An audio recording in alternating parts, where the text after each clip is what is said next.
the famous poet Li Bai expressed his great admiration for Xie An.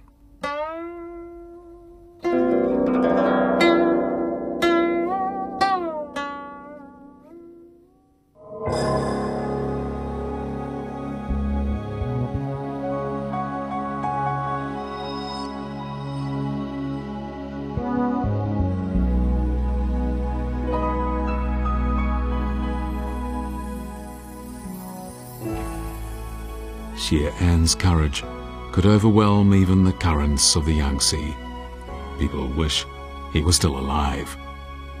When I visit Yechang, I can still find Xie's hitching post.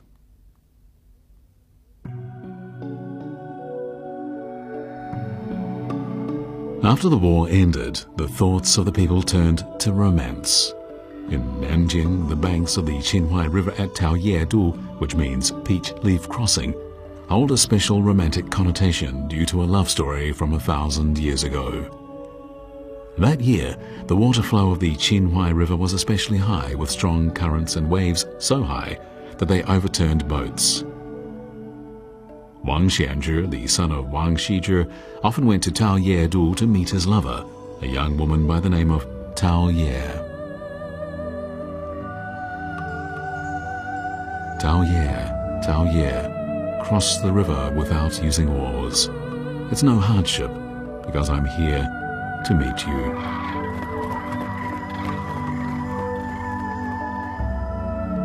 The turbulence of the waves was matched only by the passion in Wang Xianzhi's heart.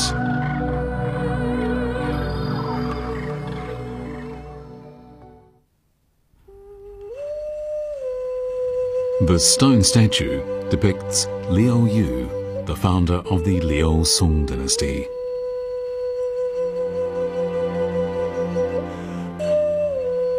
The setting sun casts its last rays on the grass and trees in this ordinary-looking lane where Liu Yu once lived.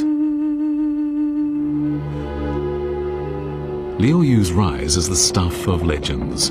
Xin Qiji, a poet of the Liu Song dynasty, admiringly said of him that he was full of valor and fought with the ferocity of a tiger.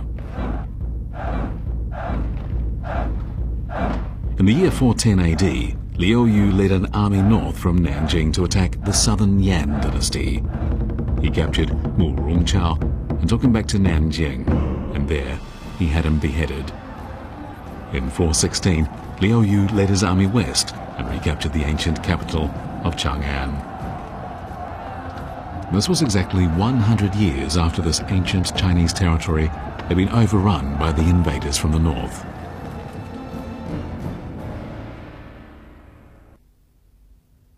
Liu Yu's victorious campaigns emboldened him greatly.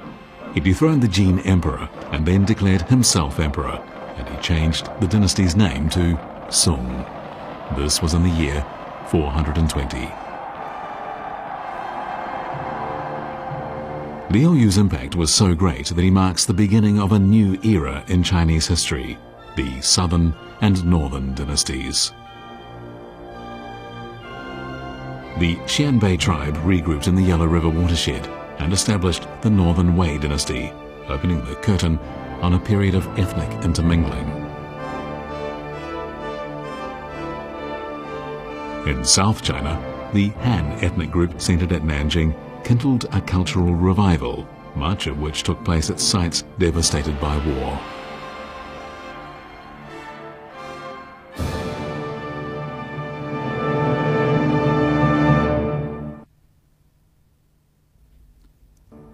The halls that had once been used to stage musical performances fell into disuse and suffered the ravages of wind and weather.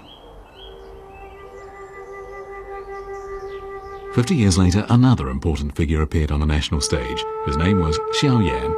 He founded the Liang dynasty and took the name Emperor Wu.